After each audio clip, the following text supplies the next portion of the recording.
हमारे इस YouTube channel के सेगमेंट फास्ट न्यूज में आप तमाम का इस्तकबाल है। इस वीडियो में आप देख सकते हैं कम मिनटों में बहुत ज्यादा खबरें। तो आइए शुरू करते हैं वीडियो को और देखते हैं आज की ताजा तरीन खबरें। बीवी ने अपने शौहर की दूसरी शादी करवाई। तेलंगाना में अजीबोगरीब वाकया, जहां एक तरफ खवातीन अपने शौहर का किसी भी दूसरी खातून की जानिब देखना तक गवारा नहीं करती, ऐसे में रियासत तेलंगाना में पेश आए अजीबोगरीब वाकये में बीवी ने अपने शौहर की दूसरी शादी करवाई। तफसीलात के मुताबिक जिला महबूबाबाद के चन्नागौडूर मंडल के ओगमपल्ली से ताल्लुक रखने वाले दासरी नरेश और सरिता की चंद साल पहले शादी हुई थी। इन्हें एक बेटा और एक बेटी है। इस दौरान सुरेश को इसके रिश्तेदार की बेटी संध्या पसंद करने लगी, जिस पर सरिता ने इस लड़की से अपने शौहर की शादी का फैसला किया। इसके लिए इसने अपने घर वालों को राजी किया और मंदिर में ले जाकर शौहर की इस लड़की संध्या से अपनी मौजूदगी में शादी करवा दी। बीवी का कहना है कि इसके शौहर को पसंद करने वाली लड़की ज़हनी तौर पर मुतासिर है और वो इसके शौहर को पसंद करती है, इसलिए इंसानियत की बिना पर इसने इन दोनों की शादी करवाई है ताकि वो संध्या की मुनासिब तरीके से अपने घर लाकर देखभाल कर सके। कब्जों में मुलव्विस किसी को भी बख्शा नहीं जाएगा, चीफ मिनिस्टर रेवंत रेड्डी ने कहा। चीफ मिनिस्टर रेवंत रेड्डी ने यह अदा किया है कि Hyderabad disaster response and assets protection agency यानी हैदरा अपना काम कर रही है और तालाबों और झीलों के बफर जोन्स के अलावा फुल टैंक लेवल इलाकों में कब्जों में मुलव्विस किसी को भी बख्शा नहीं जाएगा। सेक्रेटेरिएट में ज़राए इब्लाग के नुमाइंदों से गैर रस्मी बातचीत करते हुए चीफ मिनिस्टर ने हैदरा की जारिया इन्हदामी कार्रवाइयों की मुदाफियत की और कहा कि कई अहम तरीन शख्सियतों और सियासतदानों ने फार्म हाउस तामीर कर लिए हैं और वहाँ से ड्रेनेज का पानी उस्मान सागर और हिमायत सागर झीलों में खारिज किया जा रहा है। रेवंत रेड्डी ने सवाल किया कि आया हैदराबादी आवाम को ड्रेनेज का पानी पीना चाहिए। उन्होंने कहा कि इस सूरत हाल को बदलने के लिए ही बड़े पैमाने पर इन्हदामी कार्रवाइयाँ की जा रही है। जिले रंगारेड्डी के मौजा जनवाड़ा में साबिक वजीर और बीआरएस के कारगुजार सदर के.टी. रामाराव के फार्म हाउस का हवाला देते हुए चीफ मिनिस्टर ने पूछा कि बीआरएस लीडर ने अपने इंतखाबी हलफनामे में लीज के मामले का जिक्र क्यों नहीं किया। उन्होंने मुतालबा किया है कि अहम मालूमात की पर्दापोशी पर तारक रामाराव को रुकन असम्बली की हैसियत से नाअहल करार दिया जाना चाहिए। चीफ मिनिस्टर ने यह भी वजाहत की है कि रियासती हुकूमत इन्हदामी कार्रवाइयों के दौरान हुक्मरान पार्टी या अपोजिशन के दरमियान कोई इम्तियाज से काम नहीं ले रही है। उन्होंने याद दहानी की है कि हैदरा ने सबसे पहला फार्म हाउस जो मुनज़्ज़म किया था वो कांग्रेस लीडर पल्लम राजू का था।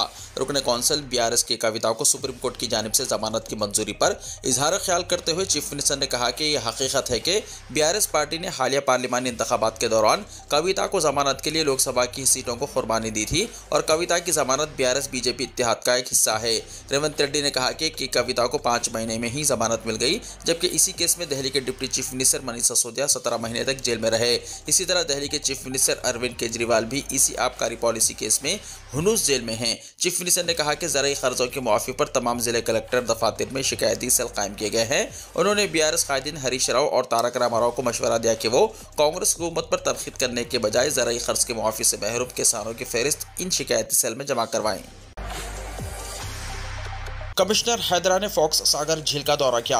हैदराबाद के अलावा मुज़ाफ़ाती इलाकों में झीलों और तालाबों के इलाकों में नाजायज़ कब्ज़ों को बर्खास्त करने की जारिया मुहिम के दौरान Hyderabad disaster response and assets monitoring and production authority यानी हैदरा के कमिश्नर ए.वी. रंगनाथ ने कुतुबुल्लापुर मंडल की फॉक्स सागर झील का दौरा किया। रंगनाथ के साथ हैदरा की मुतल्लिका टीमें भी मौजूद थीं, जिन्होंने इस झील के तरफ वकनाफ इमारतों के हदूद का जायजा लिया। हैदरा को ऐसी शिकायत मौसूल हुई है कि कुतुबुल्लापुर मंडल के तहत तकरीबन 15 झीलों के तरफ वकनाफ गैर मजाज कब्जे कर लिए गए हैं, जिन्हें बर्खास्त किया जाना चाहिए। हुकूमत मज़ीद एक और डीएससी का इनेकाद करेगी। रियासती हुकूमत टीचर्स की मखलूआत जायदादों पर तखर्रुआत के लिए मज़ीद एक डीएससी का ऐलान करने पर संजीदगी से गौर कर रही है। टीचर्स की मखलूआत जायदादों की तफसीलात अजला से तलब की जा रही है। वाज़ेह है कि हुकूमत ने पहले ही 11,062 जायदादों पर तखर्रुआत के लिए डीएससी इम्तिहान का इनेकाद किया है और प्रिलिमिनरी कुलित भी जारी कर दिया है। उम्मीद की जा रही है कि सितंबर के पहले हफ्ते में नताइज जारी कर दिए जाएंगे। इसके बाद अक्टूबर के अवाखिर में अजलावारी सतह पर तखर्रुआत के अमल को मुकम्मल किया जाएगा। इसके अलावा हुकूमत एक और डीएससी जारी करने की तैयारियां कर रही है। जनवरी या दिसंबर में नोटिफिकेशन जारी करते हुए जून या जुलाई तक तकर्रुआत का अमल मुकम्मल करने की हिकमत अमली तैयार की जा रही है। इसके बाद टेट के इनेकाद का भी इम्कान है। नए डीएससी के इनेकाद के लिए ओहदेदारों से अजला की सतह पर टीचर्स के मखलूआत जायदादों की तफसीलात तलब की जा रही है। हाल ही में जो डीएससी का इनेकाद किया गया है, टीचर्स के तकर्रुरात के बाद टीचर्स की कितनी जायदादें मखलूआ रहेंगी, इस लिहाज से नए टीचर्स का तकर्रुर करने स्कूल्स की तादाद कितनी है, इन स्कूल्स में टीचर्स की मखलूआ जायदादों की तादाद क्या है, इसका जायजा लिया जा रहा है। रियासत के कई सरकारी स्कूल्स में तलबा की तादाद घट रही है। कई स्कूल्स में टीचर्स कम, तलबा ज्यादा और टीचर्स ज्यादा, तलबा कम हैं। इन स्कूल्स में टीचर्स को रियलाइजेशन करने के भी इक़दाम किए जा रहे हैं। इसका अमल मुकम्मल होते ही कितने टीचर्स की जरूरत है इसका पता चल जाएगा, जिसके बाद सरकारी स्कूल्स में तलबा की तादाद और मखलूआ टीचर्स की जायदादों पर गौर करने के बाद बाकी बाकी जायदादों पर तकर्रुरात के लिए नोटिफिकेशन जारी करने के लिए कतई फैसला किया जाएगा। कमिश्नर हैदरा की सिक्योरिटी में इजाफा। रियासत भर में मौजूद बहस बने हुए जेजेएमसी के शोबे हैदरा के कमिश्नर मिस्टर ए.वी. रंगनाथ और उनके मकान की सिक्योरिटी में इजाफा कर दिया गया है। इस इदारे के क़याम से की जाने वाली कार्रवाइयों के बाद कमिश्नर हैदरा की सिक्योरिटी में इजाफे के इक़दाम किए गए हैं और कहा जा रहा है कि इन्हें और इनके खानदान को लाहक क़तारात में होने वाले इजाफे के पेश नज़र सिक्योरिटी में इजाफे का फैसला किया गया है। बताया जाता है कि मिस्टर ए.वी. रंगनाथ के मकान वाक़ मधुरा नगर में पुलिस पिकेट तैनात करने के अलावा इनके सिक्योरिटी एहलकारों की तादाद में इजाफा किया जा चुका है। बताया जाता है कि सरकर्दा सियासी कायदीन की जायदादों के इन्हदाम और इनकी फहरिस्त में शामिल जायदादों के मालिकान के असर और रसूख को देखते हुए सिक्योरिटी एजेंसियों ने ए.वी. रंगनाथ की सिक्योरिटी में इजाफे का फैसला किया है। बताया जाता है कि अहम शख्सियात बिलखुसूस सियासतदानों की जायदादों को मुनहदम करने की कार्रवाइयों के बाद कमिश्नर हैदरा के लिए मौजूद हिफाजती इंतजाम में इजाफे का फैसला करते हुए इन्हें दीगर ओहदेदारों के मुकाबले ज्यादा सिक्योरिटी फराहम करने के इक़दाम किए जा रहे हैं। आखाफी जमीन करार देते हुए इनसे छीन ली गई जमीनों को वापस दिलाया जाए। बीजेपी रुकन पार्लियामेंट डी.के. अरुणा से तेलंगाना के बास अफराद की नुमाइंदगी। तेलंगाना के बास इलाकों से ताल्लुक़ रखने वाले चंद अफराद ने बीजेपी के रुकन पार्लियामेंट डी.के. अरुणा से मुलाकात करते हुए उनकी ज़मीनों को वक्फ बोर्ड से वापस दिलाने की दरख्वास्त की। उनकी ज़मीनों को आखाफी ज़मीन करार देते हुए इनसे छीन ली गई थी। रुकन पार्लियामेंट डी.के. अरुणा, जो मरकज़ की वक्फ तरमीमी बिल का जायजा लेने वाली ज्वाइंट पार्लियामेंट्री कमेटी के रुकन भी हैं, इनसे मुत्तहदा ज़िले मेदक के ज़हीराबाद, नरसापुर, तोपरान और हैदराबाद के बुडप्पल से ताल्लुक़ रखने वाले अफराद ने मुलाकात करते हुए अलहदा तौर पर याददाश्त पेश की। रुकन पार्लियामेंट डी.के. अरुणा ने उनकी याददाश्त को कबूल करते हुए इन्हें तयक़ुन दिया कि वो इस मसले को ज्वाइंट पार्लियामेंट्री कमेटी के इजलास में पेश करेंगी और इन्हें इंसाफ दिलाने की कोशिश करेंगी। कविता का शमशाबाद एयरपोर्ट पर वालिहाना इस्तकबाल, जश्न का माहौल, फलक शिगाफ नारे, हक और इंसाफ की फतह का इजहार। भारत राष्ट्र समिति यानी बीआरएस लीडर और रुकन कानून साज कौंसिल की कविता की ज़ायदा 5 महीने की हिरासत के बाद घर वापसी पर राजीव गांधी इंटरनेशनल एयरपोर्ट पर पुरतपाक इस्तकबाल किया गया।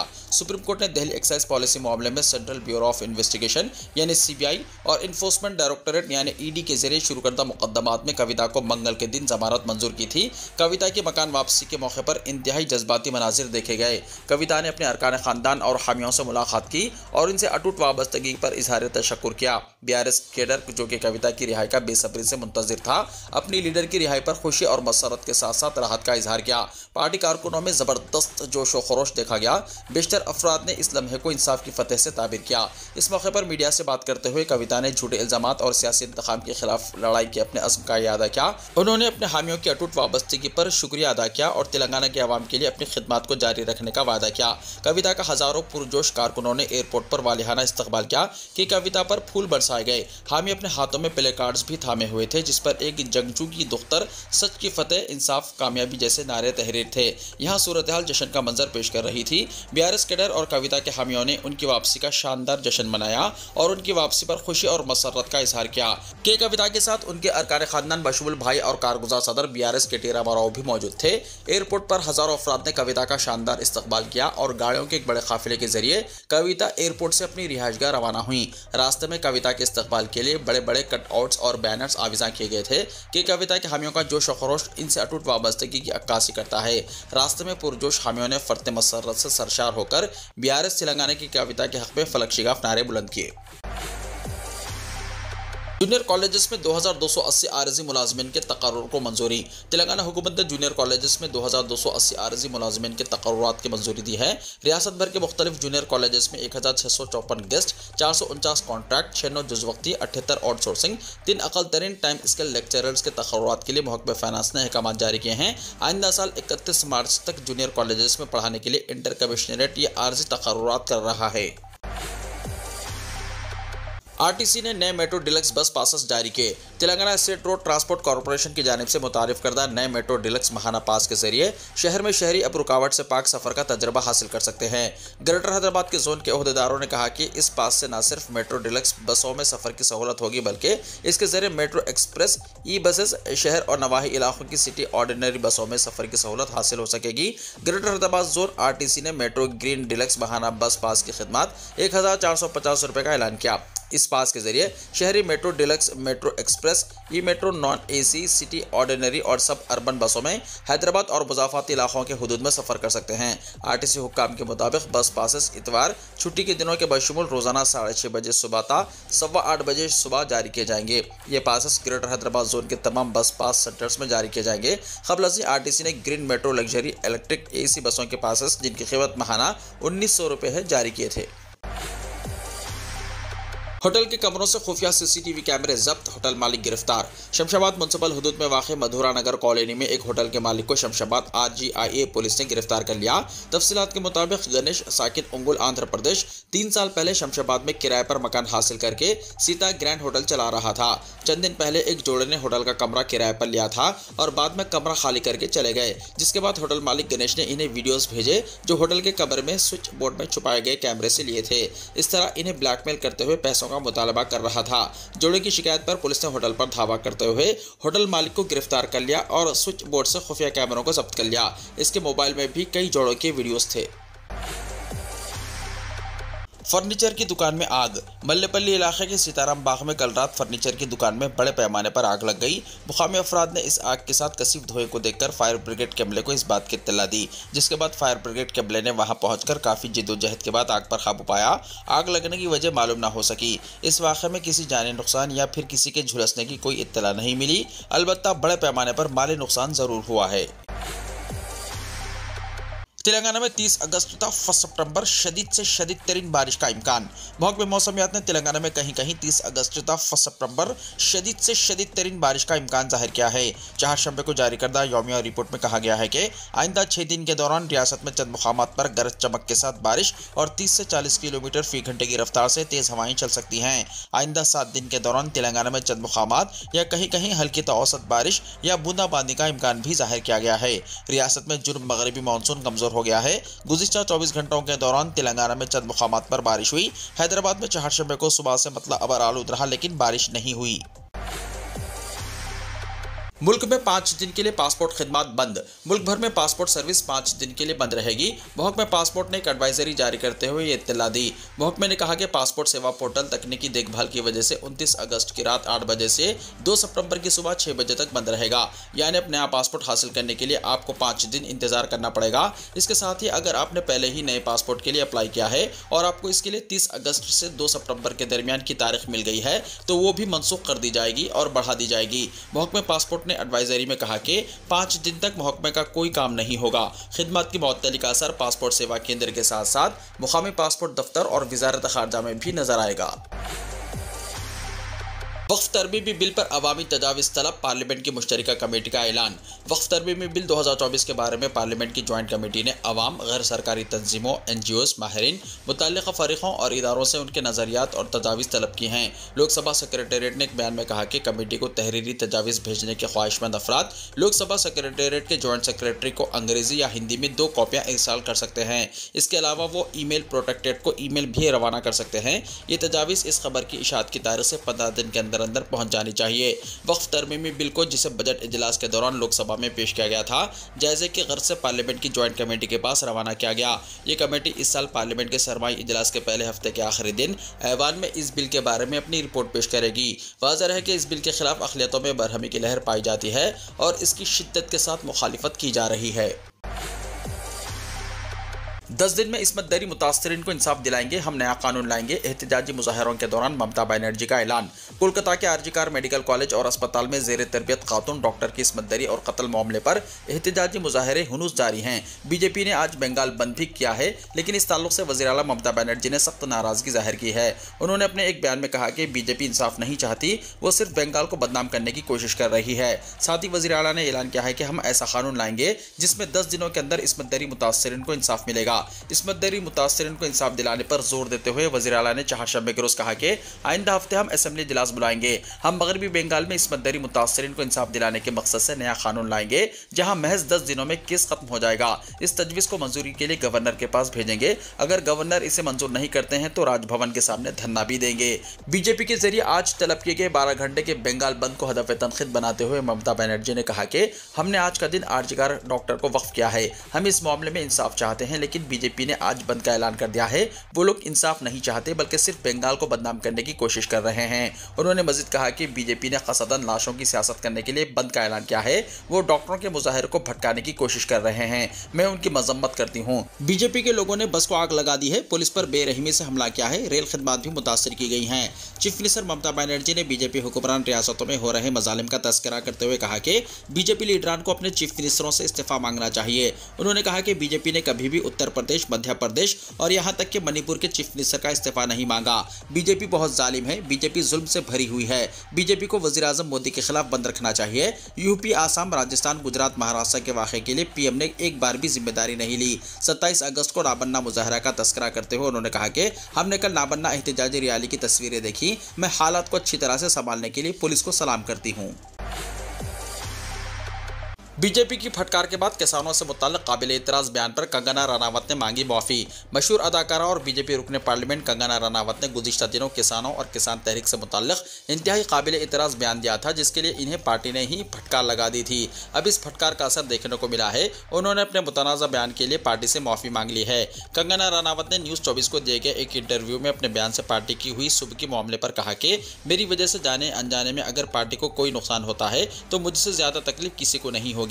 उन्होंने मजीद कहा कि मैं पार्टी यानी बीजेपी की सियासत में ज़ेली सतहों पर हूँ। पार्टी क़यादत बड़ी है, इस आला क़यादत का हम तस्वुर भी नहीं कर सकते। हम ज़ेली सतह पर सोच नहीं पाते हैं कि क्या होगा। ज़रूर मुल्क सबसे बालातर है। मैंने अगर किसी तरह से किसी को तकलीफ पहुँचाई है तो हमें अफसोस है। साथ ही कंगना रनावत ने यह भी कहा कि हमें जिस तरह से धमकियाँ दी जा रही है ये क्रिमिनल का काम है। मुझे नहीं लगता कि ये किसान हैं, ये लोग मुझे दबाना चाहते हैं। काबिल ज़िक्र है कि बीजेपी रुकने पार्लियामेंट कंगना रनावत ने गुज़िश्ता दिनों दैनिक भास्कर को दिए गए एक इंटरव्यू में कहा था कि अगर मुल्क में मजबूत क़यादत नहीं होती तो हिंदुस्तान में बांग्लादेश जैसी हालत पैदा हो सकती थी। किसानों के एहतजाजी मुजाहरे के दौरान लाशें लटक रही थी और इस्मत देरी के वाक़यात पेश आ रहे थे। इसी बयान के बाद कांग्रेस, आम आदमी पार्टी, आरजेडी, समाजवादी पार्टी, शिवसेना, यूपीटी और एनसीपी, एसपी समेत कई पार्टियों ने बीजेपी को तनकीद का निशाना बनाया था। हालत बिगड़ता देखकर बीजेपी ने कंगना रनावत को फटकार लगाई थी। बीजेपी ने एक बयान जारी करके कहा था कि बीजेपी रुकने पार्लियामेंट कंगना रनावत के जरिए किसान तहरीक के पस मंजर में दिया गया बयान पार्टी का नजरिया नहीं है। बीजेपी कंगना रनावत के बयान से अदम इत्तेफाक जाहिर करती है। आसाम के चीफ मिनिस्टर हेमंत बिस्वा शर्मा के खिलाफ 18 पार्टियों ने दर्ज कराई शिकायत, नफरत फैलाने का इल्जाम, गिरफ्तारी का मुतालबा। मुस्लिम मुनाफिरत पर मुबन्नी बयान देने के लिए मशहूर आसाम के चीफ मिनिस्टर हेमंत बिस्वा शर्मा ने आज एक बार फिर ऐसा बयान दिया है जिस पर इन्हें तनकीद का सामना करना पड़ रहा है। उन्होंने आसाम असेंबली में अपनी बात रखने के दौरान मियाँ मुस्लिम लफ्ज़ का इस्तेमाल किया, जिस पर अपोजिशन पार्टियों ने सख्त नाराजगी जाहिर की। इस मामले में आसाम की 18 अपोजिशन पार्टियों ने वज़ीर आला के खिलाफ पुलिस में तहरीरी शिकायत की है और नफरत फैलाने का इल्जाम आयद करते हुए उनकी फौरी गिरफ्तारी का भी मुतालबा क्या है। अपोजिशन पार्टियों का इल्जाम है कि हेमंत बिस्वा शर्मा मजहब की बुनियाद पर नफरत फैलाने का काम करते हैं। वो एक खास तबके को हदफ बनाकर फिरकावाराना कशीदगी पैदा करने की कोशिश कर रहे हैं। इस तरह के बयान से रियासत में फसादात जैसे हालात बन सकते हैं। यूनाइटेड अपोजिशन फोरम आसाम यानी UOFA के जनरल सेक्रेटरी लोरेंज्योति गोगोई वज़ीर-ए-आला के ताज़ा बयान पर एक तहरीरी शिकायत लेकर दिसपुर थाना पहुंचे। इनके साथ 18 पार्टियों के लीडरान भी मौजूद थे। बात मीडिया के साथ बातचीत में लोरेंज्योति ने इल्जाम आयद किया कि वज़ीर-ए-आला हेमंत शर्मा मुख्तलिफ ग्रुपों के दरमियान दुश्मनी को फरोग़ देने की कोशिश में लगे हुए हैं। आरएसएस सरबराह मोहन भागवत को नरेंद्र मोदी और अमित शाह की जैसी सिक्योरिटी। आरएसएस सरबराह मोहन भागवत की सिक्योरिटी वज़ीर-ए-आज़म नरेंद्र मोदी और वज़ीर दाखिला अमित शाह की तर्ज पर की गई है। पहले भागवत को Z+ सिक्योरिटी थी, लेकिन IB के अलर्ट का हवाला देते हुए इसे एडवांस सिक्योरिटी लाइजन यानी ASL कर दिया गया है।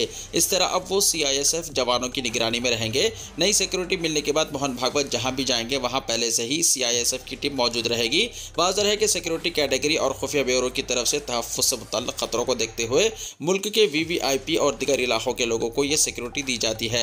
हिंदुस्तान में 4 तरह की सिक्योरिटी कैटेगरी है, जिसके तहत X, Y, Z और Z+ सिक्योरिटी आती है। इस तरह की सिक्योरिटी पर हर साल करोड़ों रुपए खर्च होते हैं। VVIP, VIP, सियासी रहनुमा, हाई प्रोफाइल शख्सियतों और नामवर खिलाड़ियों को यह तहफ़्फ़ुज़ पुलिस और मुकामी हुकूमत के अलावा नेशनल सिक्योरिटी गार्ड्स यानी NSG, Indo Tibet border police यानी ITBP और सेंट्रल रिजर्व पुलिस फोर्स यानी CRPF की जानिब से दी जाती है। NSG का इस्तेमाल VVIP और VIP लोगों के तहफ़्फ़ुज़ के लिए सबसे ज़्यादा किया जाता है। टेलीग्राम के सीईओ तहवील से रिहा। फ्रांस के तहकीकाती ओहदेदारों ने टेलीग्राम के सीईओ पावल दुर्फ को पुलिस तहवील से रिहा कर दिया, जिनसे 4 दिन तक पूछताछ की गई। इन इल्जामात पर यह पूछताछ की गई कि इस मैसेजिंग ऐप का इस्तेमाल गैर कानूनी सरगर्मियों के लिए हो रहा है। टेलीग्राम के सीईओ को हफ्ते को पेरिस के करीब हिरासत में लिया गया था। जंग की सूरत में इसराइल का दिफा करेंगे, अमेरिका ने कहा। व्हाइट हाउस में कौमी सलामती कौंसिल के तर्जुमान जॉन कर्बी का कहना है कि ईरानी हमले की सूरत में अमेरिका इसराइल की दिफा का पाबंद रहेगा।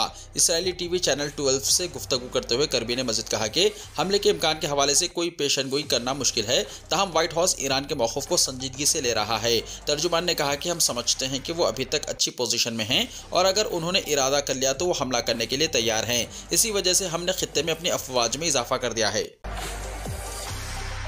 वीडियो को लाइक शेयर कीजिए और हमारे इस YouTube चैनल को सब्सक्राइब करते हुए इसके बेल आइकॉन को भी प्रेस कर लीजिए ताकि ऐसी ही ताज़ा तरीन खबरें आइंदा भी आपको मिलती रहें।